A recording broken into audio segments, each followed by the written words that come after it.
Bonjour à tous. Aujourd'hui, nous allons parler donc d'une affaire de disparition qui a fait grand bruit dans les années 80, puisqu'elle concernait quelqu'un de célèbre, et plus précisément Teddy Vrigno, un humoriste.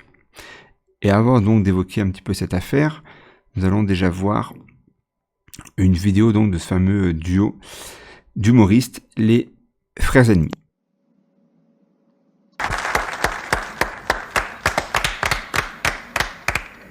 Dis donc, ça fait longtemps que vous travaillez ici, vous? Ça fait 7 ans, 1h10. Pourquoi 1h10? Bah, premier jour où je suis arrivé, j'avais 1h10 d'avance. Ah oui, vous vouliez faire bonne impression? Ah non, mais il y avait grève du métro. Alors vous êtes venu en taxi? Non, à pied. Et à pied, vous êtes arrivé avec 1h10 d'avance? Ah, j'habite à 50 mètres. Bah, vous venez où en métro? Parce que c'est direct. Ah oui.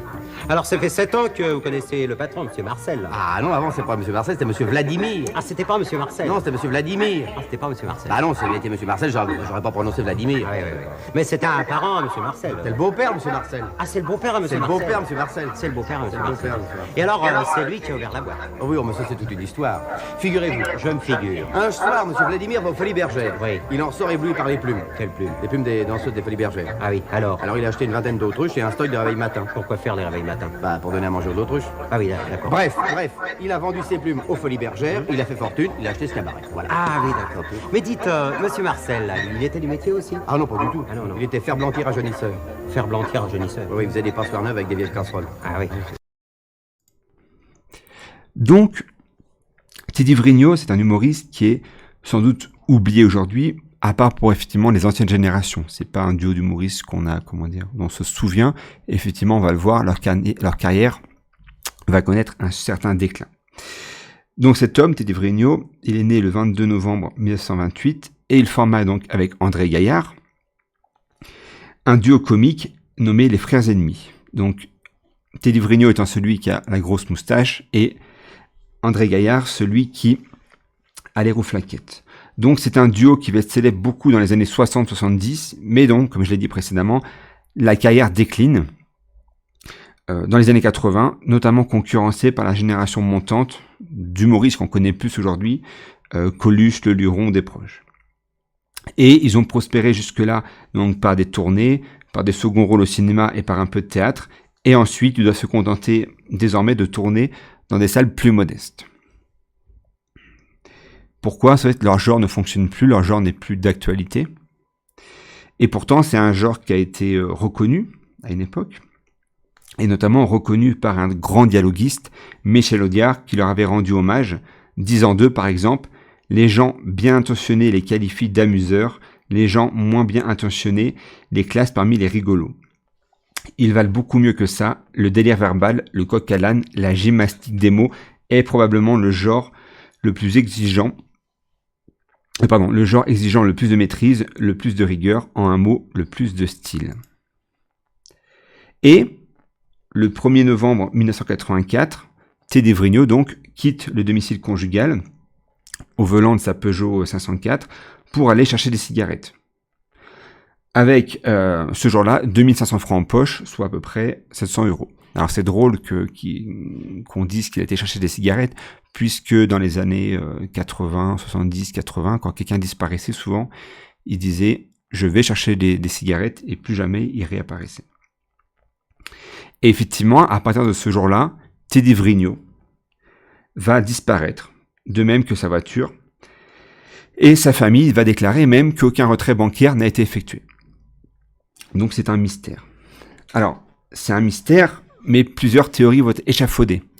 Et ces théories, aujourd'hui, finalement, fleurissent un petit peu ça et là sur le web, dans des articles, dans des commentaires, etc. Mais elles sont finalement difficiles ici à présenter. Pourquoi? Parce que il n'y a aucune certitude. On ne peut pas les relayer parce qu'elles sont difficiles à étayer.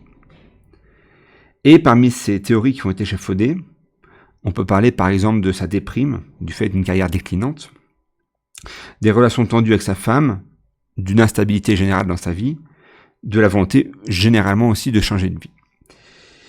André Gaillard, lui, plus tard, il va parler de son compère comme d'un homme qui était tendu, dur, nerveux, et il cherchera même à retrouver sa trace, notamment en consultant des radiesthésistes, et en témoignant dans les années 90 dans une émission qui était très connue, perdu de vue, afin justement de pouvoir, si tant est qu'il était encore vivant à l'époque, établir un contact avec Teddy Vrigno. La femme de Teddy Vrigno, elle va parler notamment de problèmes d'argent, de somnifères, de prise de somnifères, et qu'il était déprimé. Finalement, André Gaillard, lui, va décéder donc le 30 septembre 2019 à Nogent-sur-Marne à l'âge de 91 ans. Alors, qu'est-ce qui s'est passé ? C'est un petit peu dur de savoir, sachant que ni la voiture ni l'homme ont été retrouvés. Il n'y a eu aucune trace de vie après donc ce fameux 1er novembre 1984. Mais ce qui est un peu étonnant, c'est que l'année qui suit le décès d'André Gaillard, donc son complice, on va apparaître une information qui est le fruit du travail d'un généalogiste et que je vous délivre ici, qui est en fait un certificat de décès. Certificat de décès qui a été établi en 1999 pour un homme nommé Pierre-Édouard Georges Vrigno, qui est en fait le nom exact, l'identité, l'état civil exact donc de Teddy Vrigno, avec la même date de naissance, et donc il serait mort à Paris dans le 17e, là où il aurait vécu.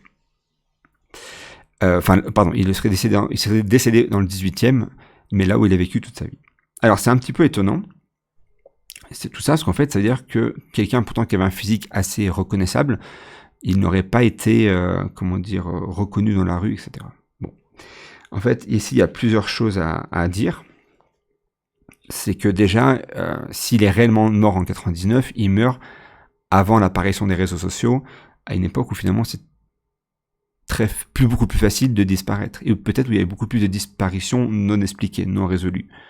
Que ce soit des disparitions, on va dire, tragiques, ou alors des gens qui voulaient totalement changer de vie. Aujourd'hui, avec les réseaux sociaux, c'est beaucoup plus dur de changer totalement de vie. Et l'autre explication, ça serait que finalement, cet acte de décès serait l'acte de décès finalement officiel, puisque à partir du moment où on disparaît, au bout d'un certain temps, on déclare que la personne est effectivement décédée. Alors, le mystère il reste entier.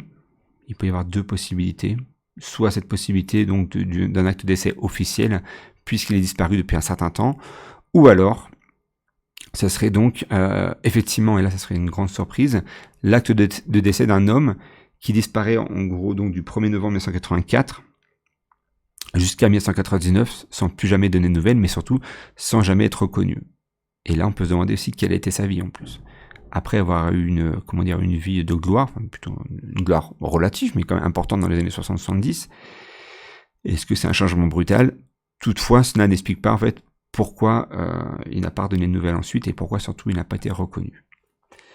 Je vous laisse avec vos raisonnements qui pourraient être d'ailleurs intéressants de partager pour finalement pouvoir étayer des hypothèses. Bonne soirée à vous.